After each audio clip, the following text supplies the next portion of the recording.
Salve Maria! Hoje nós estamos iniciando o nosso segundo programa, a Bíblia Sagrada. O primeiro que houve, vocês também podem acompanhar na TV Arautos, é só clicar aqui do lado. Meu nome é Tiago Geraldo, sou mestre em Teologia Bíblica formado pela Universidade Pontifícia Bolivariana e o que eu estou aqui fazendo com vocês é um diálogo. Nós estamos juntos estudando a Bíblia e transmitindo, através também de suas perguntas, nós vamos poder enriquecer o conhecimento bíblico. No outro programa, na aula passada, nós fizemos uma divisão geral da Bíblia. Então, desde os livros do Antigo Testamento, relembrando que a antiga aliança que Deus fez com os homens, até o Novo Testamento, que é a aliança que nosso Senhor Jesus Cristo veio trazer, nova e eterna aliança. Então, a Bíblia dividida em Antigo e Novo Testamento. Hoje nós vamos ver, em rápidos traços, alguns dados sobre a transmissão da Bíblia, mas através de seus manuscritos, de sua linguagem escrita e também como ela dividiu-se em capítulos e versículos. É uma realidade que nós temos que enfrentar, pois hoje em dia qualquer Bíblia que nós tomamos à mão, nós vamos ver que tem capítulos, versículos, e é mais fácil da pessoa encontrar um trecho, inclusive de citar em algum trabalho esse ponto da Bíblia. Nós também, na Santa Missa, quando vamos assisti-la, sempre é anunciado um trecho da Bíblia, tanto do Antigo como do Novo Testamento, mas sobretudo do Evangelho. E aí eles fazem a citação, nós vemos geralmente em folhetos, tem a citação tanto dos capítulos e versículos de onde foi tirado esse trecho. Antigamente não era assim. Imaginemos que os apóstolos tendo esse contato, por exemplo, com o nosso Senhor Jesus Cristo, após a morte e ressurreição de nosso Senhor, a sua subida aos céus e a descida de Pentecostes, que foi assim um marco para o apostolado que os discípulos e os apóstolos fizeram. Então, começam-se a divulgar as comunidades cristãs nestes e naqueles lugares e como fazer para ter acesso à Sagrada Escritura. Naquele tempo, sobretudo, era o Antigo Testamento. Começou depois o Novo Testamento aos poucos, primeiro com São Paulo. O primeiro livro que se tem notícia que foi escrito do Novo Testamento foi a primeira carta aos Tessalonicenses, por volta do ano 50, 51, claro, depois de Cristo. Mas imagine o trabalho daquelas pessoas que tinham que divulgar esses livros. Então imaginemos um copista, eram aquelas pessoas que copiavam um livro. Não tinha máquina de xerox, não tinha fotografia, não tinha nem a filmagem, então eles tinham que fazer tudo à mão. E qual o material que eles utilizavam? Não tinha um bloco de papel que eles pudessem se utilizar assim com frequência. Eles se utilizavam sobretudo de papiros. Papiro era uma folha feita com uma planta, que o nome dela também era papiro. E tem pergaminhos, que sobretudo era na cidade de Pérgamo, daí que vem o nome pergaminho, que era feito sobretudo com couro de animais. Eles tiravam esse couro, raspavam esse pelo, deixavam secar, tudo isso para depois começar a escrever. Então eram materiais muito rudimentares. Então a pessoa não podia sair escrevendo qualquer coisa que ela quisesse, ela tinha que pensar bem naquilo que ela queria transmitir. E não é como hoje em dia, a pessoa vai fazer uma redação na escola, errou a redação, amassa um papel e joga na lata do lixo. Não podia ser assim, tinha que aproveitar bem cada material, pois demorava para se fazer. O papel veio também a partir da China, mas era muito rudimentar, era difícil fazer, era uma pasta a partir de uma mistura de vegetais. Então tudo isso custava caro. Então imagina o trabalho de um copista que vai ter que copiar um livro inteiro, que seja um livro da Bíblia, que seja só o Gênesis ou o Êxodo, ou o livro de um profeta, o profeta Isaías, por exemplo, já um pouco maior. Então ele ia ter um trabalho enorme. E o copista, muitas vezes, não era uma profissão que ela tinha de ser copista, era uma pessoa de uma comunidade católica que ia prestar esse serviço para ampliar a biblioteca da comunidade católica. Portanto, o livro, como nós conhecíamos, não é como o livro como nós temos hoje em dia, esse livro encadernado, bonito, feito em série. Não, eram livros que eram rolos de pergaminho, por exemplo, era um rolo que a pessoa amarrava e levava consigo. Então, para ter 5 livros da Bíblia, eram 5 rolos que a pessoa tinha que levar consigo. As comunidades cristãs começaram a ter esses rolos, mas, no entanto, pessoas particulares, só quem tinha uma certa posse começou a possuir isso.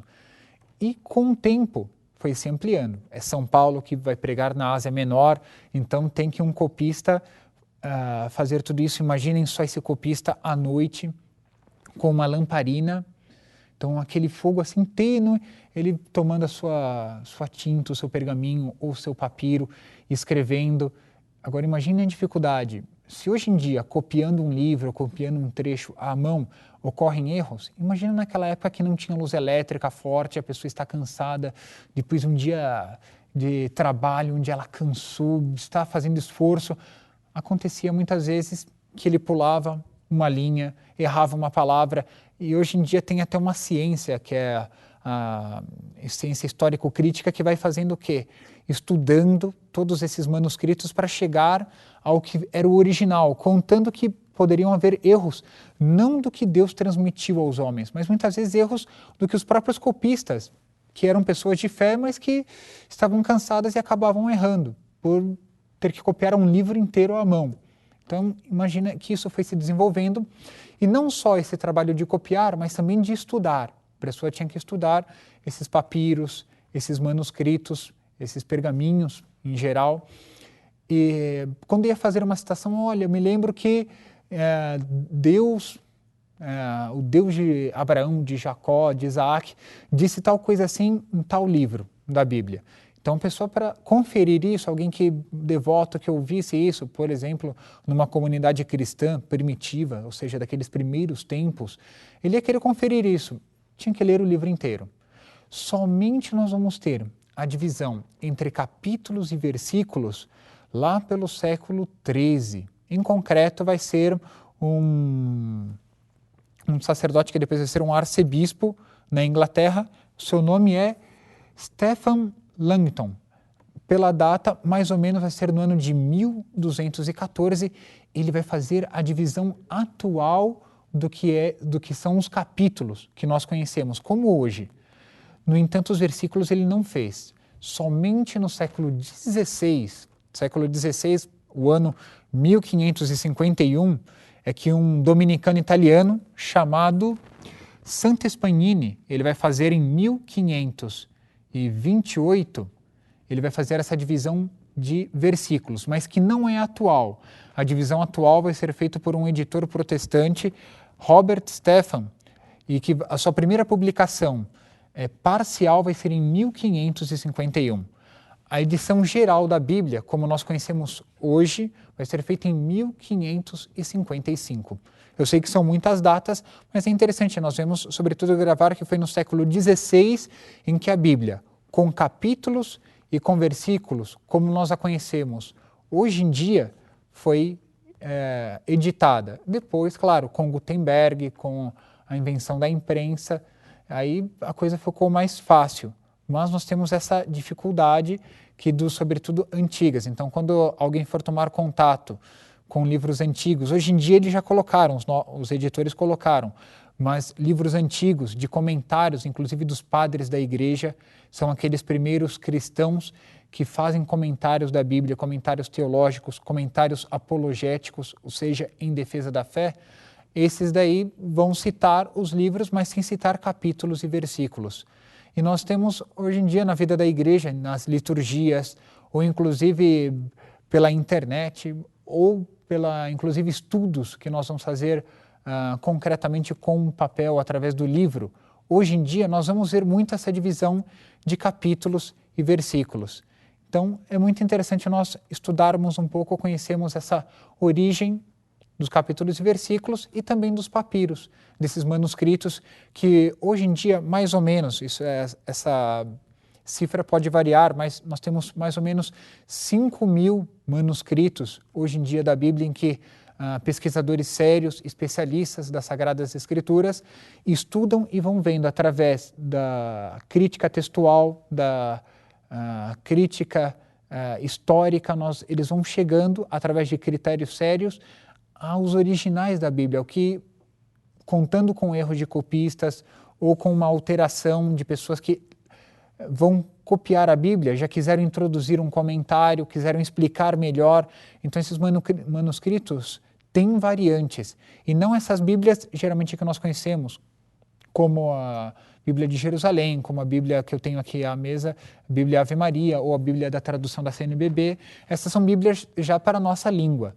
Antigamente não era assim. Então, hoje em dia tem Bíblias tanto do original hebraico, do Antigo Testamento, com algumas variantes. Tem um pouquinho de aramaico e um pouco de grego, mas na sua totalidade, na sua maioria, vai ser o original hebraico na Bíblia do Antigo Testamento, e do Novo Testamento nós vamos ter o seu original, os seus escritos originais em grego. Então, hoje em dia existem Bíblias que juntam esses manuscritos, todos esses manuscritos, mas já colocando essas variantes, e o que é o mais provável que seja o antigo, o original do autor sagrado, do autor humano que recebeu essa mensagem de Deus. Nós temos essa possibilidade de estudar como foi essa mensagem de Deus que foi transmitida através de palavras humanas, com as suas limitações, inclusive. Nós podemos ter pequenos equívocos. A verdade da Bíblia, nós podemos até falar uma outra vez, mas não é uma verdade puramente histórica, não é isso que esses autores quiseram transmitir, mas é uma verdade de salvação. Ali está contido tudo aquilo que nós necessitamos para a nossa salvação. Eu espero que vocês tenham gostado um pouco dessa história da divisão de capítulos e versículos e um pouco da história do que seriam os manuscritos, papiros, o próprio papel e o pergaminho.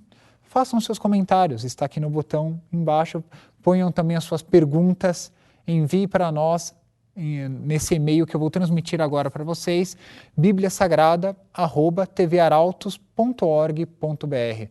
Vamos compartilhar esse momento de fé, esse momento de estudo, e vamos crescer juntos no conhecimento da Bíblia. Salve Maria!